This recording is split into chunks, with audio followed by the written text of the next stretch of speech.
Alright everybody, welcome back to the channel. Today we're going to be going over the number 35 Wing Gundam from the real grade lineup. And so of all the kits and Gundam from After Calling Timeline, the Wing Gundam arguably stands out against them as the most iconic from that series, despite Sandrock being my personal favorite. So the question that needs to be asked is, does this kit also stand out, much like its TV version did, or is it a bust? Well, let's jump into it and find out. So let's go ahead and kick off this review by diving into the head unit. Much like every other real grade kit, and honestly most kits in general, there's not a whole lot here that really stands out. It's a few parts that stack together easily, filling in the existing panel lines, and that's it. It's simple, straightforward, and arguably the easiest section to build in the entire kit. However, while the build is simple, there are a few flaws worth noting, especially when it comes to the articulation. The head unit offers a full 360-degree rotation that we won't demonstrate here completely, and limited tilt forward and backwards. The neck, on the other hand, allows only basic front and back movement. There's no side-to-side motion or any elaborate gimmicks here, just the bare essentials. The one major flaw to watch out for here is the V-fin, which is why we won't do the full 360. Handle this with extreme care. Thanks to a thinner section near the base, it's prone to snapping, and it doesn't take much pressure to break it clean in half. As you can already tell, I've already done that. Now moving on, the chest, torso, and the waist. There's a fair bit to unpack here, so let's go right in and jump into this. The chest unit is made up of a surprising number of internal moving parts, though you'd never really guess it.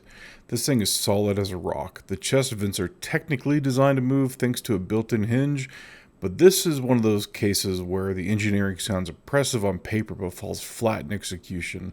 Once you build it, you'll see exactly what I mean. It is a letdown, especially when you consider that even some high-grade kits manage to pull off similar movement with much better results. In this case, the joints are so stiff that attempting to use them feels more like a gamble. Definitely not worth risking broken parts for a minor articulation boost. On the plus side, you do get a bit of an ab crunch, which helps with dynamic posing. The torso can also rotate about 45 degrees when attached to the waist unit, though this range gets even more limited if the side skirts are posed outward.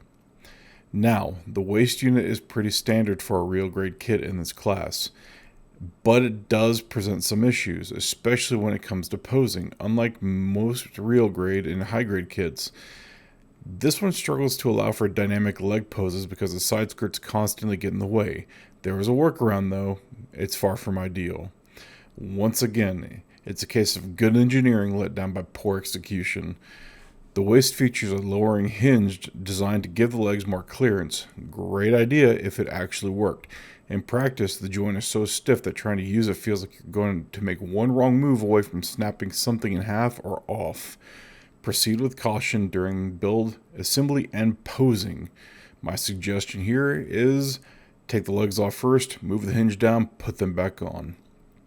Another issue with the waist is part stability. While it's not quite as infamous as the RX-782 hand grenade, the side skirts still fall off far too easily. During my posing attempts, I've had all of them drop off more than once, sometimes all at the same time, thanks to the open ball hinge they use. Honestly, it's a small miracle they stay on at all. All that said, the detail and the color separation, both the chest and waist units are excellent. Visually, they really stand out and do a lot of heavy lifting for the kit's overall aesthetic. Next up, the arm units. The arm and shoulders are definitely a step up, and let me explain why. Compared to the other components of this kit, the arms are solid, though they still come with a few quirks you might not expect from a real grade. You get full bicep rotation, a nice double jointed elbow, and excellent articulation in the hands. The downside? The wrist claws. Whether they're folded back or forward, they tend to get in the way and limit the elbow bend to just over 90 degrees, or just under 90 degrees, I'm sorry. It's not a deal breaker, but it is a mild annoyance when you're trying to strike dynamic poses. Another issue comes up when rotating the bicep. Although in the video it shows that it's easily done, it actually is a lot harder than it looks. I highly recommend removing the arm from the body before making adjustments. The arm units are quite thin, thinner than what you'd find on some high grades and even other real grade kits, and with repeated movement and pressure, they feel like they could snap if you're not careful. Now, let's talk about the hands, because Bandai nailed it here. And I mean, seriously, they are perfect. Bandai tends to be hit or miss with hands on other kits, excluding high grades, which are usually simpler. Sometimes you get semi-articulated fingers with a few pre-molded options, and other times it's all pre-molded. Personally, I prefer the latter. And that's what we get here, done right. You're given a full set, closed fists for both arms, open palms for both arms, and gripping hands that hold either weapons for either arm. Better yet, the hands actually fit snugly into the wrist and hold firm. That alone is a huge win. And despite the flaws I mentioned earlier, the arms will hold weapons without drooping or slowly sagging out of place over time. Overall, it's definitely a mixed bag, but there's more good than bad in this section. Now moving on to the leg units, and honestly, I'm not going to spend a ton of time here, and there's no reason for that, honestly. For a real grade kit, this is about as standard as it gets. Nothing terrible, but nothing particularly exciting either. Still, there's a few things worth mentioning. The knee bend is frankly underwhelming. Due to the design choice to permanently fixate the thrusters to the calves, you barely get a 45-degree bend. For a real grade kit, where articulation is usually a highlight, this is a letdown. And there's an expectation for more dynamic movement, and this just simply doesn't deliver. The feet, on the other hand, offer a solid range of motion, and the ankle articulation is more than adequate, so at least in terms of ground poses, the kit does hold up well. Although with the backpack on, don't expect it to hold those poses very long. What really drags this section down, though, is the lack of panel separation. It's virtually non-existent, not just in the legs, but across the entire kit. If you've built something like the Real Grade Wing Zero Custom, number 17, you know exactly what's missing here. That kit was rich in layered detail and subtle part separation that gives it visual depth. This one, it feels stripped back. Whether it's a design choice or a production shortcut, the end result is a much simpler look and not in a good way. To be fair, the simplified construction does make assembly easier, and that might appeal to some builders, but for those of us who build real grades expecting a little complexity and flair, this just feels lacking. Ultimately, the legs unit aren't bad, but they're a far cry from what they could have been, a missed opportunity for sure. Now getting into the backpack, this, without a doubt, has to be the standout feature of the entire kit. The backpack wing unit isn't just good, it's almost great. It flirts with elegance or excellence in a way that makes you appreciate the effort, even if it falls shy of perfection. There's a lot going on here. The number of moving parts is impressive, allowing for a wide, dramatic wingspan that instantly elevates the presence of the kit. The mechanical spread and articulation of the wings feels deliberate, giving you a wide range of posing options that add both scale and attitude. It's dynamic, expressive, and exactly what you'd hope for from any Wing Gundam variant. In that regard, this part of the kit delivers exactly what fans expect, maybe even a bit more. Where this section really shines is the panel separation. Compared to the rest of the kit, the wings are bursting with detail. It's like all the design energy was poured into this one area, and while that result is a stunning visual centerpiece, it also leaves the rest of the suit feeling a bit neglected. Now let's talk about the panel lining. The wing unit has more opportunities for panel lining than the entire rest of the kit combined. On one hand, that's fantastic. It allows for an incredible amount of custom detail, shading, and separation that really brings the wings to life. They become a canvas for expression, making your build feel personalized and striking. But the flip side, it's almost too isolated. When 90% of the panel lining potential lives in the backpack alone, it makes the rest of the kit feel a bit flat in comparison. It's a bit of a missed opportunity. You can't help but wonder how much more impactful the overall look could have been if the rest of the suit had received even half this level of attention. Still, despite that imbalance, the wing unit adds tremendous value, both aesthetically and functionally.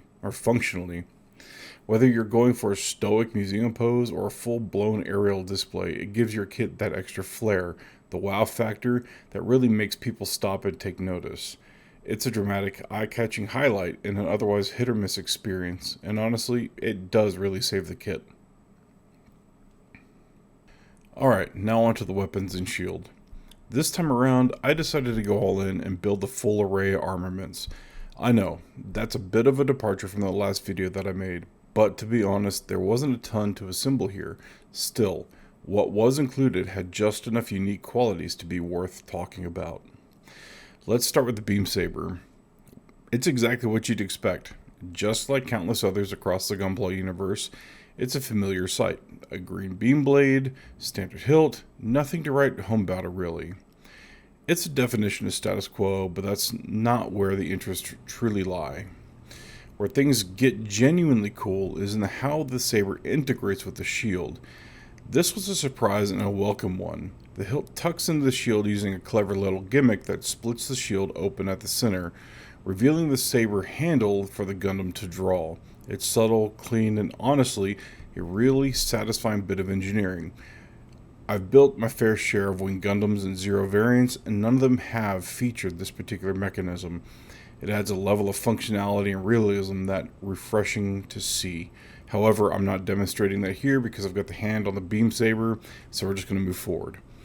Then we have the Buster Rifle, and while it initially seems pretty straightforward, it does offer one standout feature. The rifle includes a gimmick that allows it to partially separate and swap out its energy pods. A small touch, but one that gives it a bit of modularity and mechanical depth.